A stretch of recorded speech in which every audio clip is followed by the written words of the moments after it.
Hi everyone. I'm going to be doing a series of videos on artist rights and fair compensation for musicians, and this is number one. So today I'm going to talk very briefly about the streaming services and how badly they are ripping off musicians and songwriters.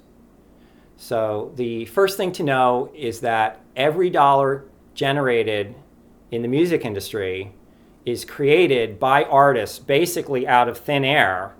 We have our crazy visions or whatever, and we write songs and we make this stuff. And without that, there is no music industry. There's no music business. But all too often, the profits tend to go to the stereotypical cigar-chomping record executive or giant corporations that are raking in billions of dollars, and the artists are left out in the cold with a very bad percentage cut. And it's always been that way, but it is worse now than ever. It used to be that the major labels really ran the show and the distributors, and they took all the money, they took the lion's share, leaving very little left over for artists.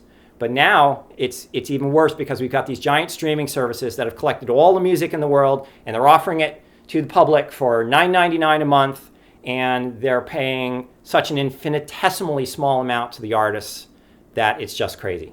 So you don't have to take my word for it because the data is out there and I have collected it here. This is the latest report from Information is Beautiful and Digital Music News. And it has the 2017 numbers for all of the major streaming services: Tidal, Spotify, Rhapsody, all these. Who else is on here? Napster, Pandora. You get the picture. Anyway, so we're only going to look at Spotify because that's the largest one that consumers use today, and YouTube, which is owned by Google. So Spotify, in order for an artist to earn a month's worth of minimum wage on Spotify, they need 380,000 streams of their songs.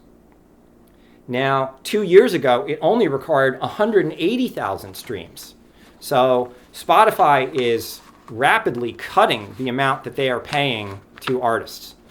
If we look at YouTube, owned by mega internet corporation Google, they are by far the largest streamer of music, and most people don't realize this because you think of Spotify, which has kind of turned into the replacement for FM radio in most consumers' minds. But people go up to YouTube and listen to tons of music up there. It takes 2.4 million plays on YouTube for an artist to earn minimum wage.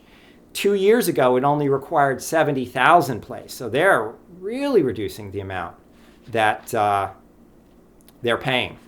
And independent artists have zero control over this. The deals were negotiated by the major labels as a desperation play to save their business a few years back. And artists are just getting screwed left and right here. And I think it's important for everybody who listens to music, who makes music, who consumes music, whatever your interaction is with music, to understand this.